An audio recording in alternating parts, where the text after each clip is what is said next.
In this video, I'm going to demonstrate how to create a foggy landscape using a variety of watercolor techniques. Attach the watercolor paper to the table using masking tape. This will create a clean white border and hold the paper so they won't move or buckle. Measure the length of masking tape you'll need. Before you stick it down to the paper, stick it to your clothes and remove it to make it less sticky so that you won't tear the paper when you remove it at the end.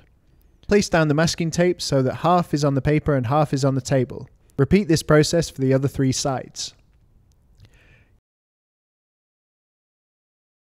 Use a pencil softly to map out a few key positions. Hold the pencil near its base so that you aren't precious about where the marks go, and your lines will be slightly wobbly. The line at the top should roam from a third of the way from the left to a third of the way down on the right. The squiggle should float just above the halfway horizon on the right, and to the right of the squiggle a couple of spikes should jut out. I've outlined these lines in bold so the camera can see them, but remember to keep your lines soft and light. Here's a big red flat-headed brush. Use it to spread water over the whole surface of the paper. This will set up the paper ready for the underpainting, which is wet on wet. Here's a medium-sized yellow flat-headed brush. Dip it in the water, swirl it in the ultramarine blue, and apply it to the palette. Rinse it out in a separate water pot, wipe it with a tissue, and dip it in the clean water pot. Swirl it in the burnt umber, apply it to the palette, and mix the two colours together. This will dull the blue for the misty sky. Brush the dull blues onto the top right for the sky. Leave some areas white and allow the colours to bleed so that they're soft with no hard edges. Use tissue paper to pull off some of the colour to maintain the light of the paper. Swirl the ultramarine blue and burnt umber more and mix them together to get a darker colour, verging on grey. On the palette, leave some areas bluer and other areas browner so that you can dip in and out of a variety of colours when applying them to the mountains on the left.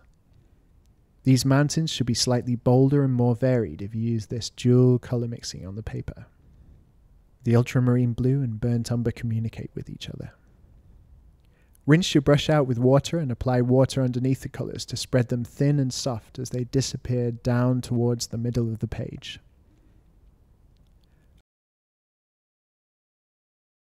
Apply a bolder, darker blue-brown mix further down the page.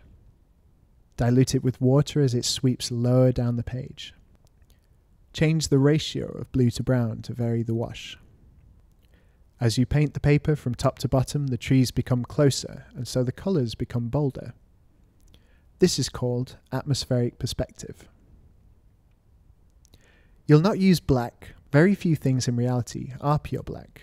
Pure black looks unnatural in a watercolour landscape. A mixture of blues and browns can create a variety of softer blacks. Apply a varied set of soft marks to the right that grow bolder as they reach the bottom of the paper. On the front row of rough shapes, you can start to define the trees more and add sap green to the mix. Soften the hard edges by dissolving the paint with water and allowing the paint to dry. In the meantime, wipe off the excess water from the masking tape and dab the painting with a flat piece of tissue to prevent the water from pooling on the surface and to make the colours lighter and slightly textured.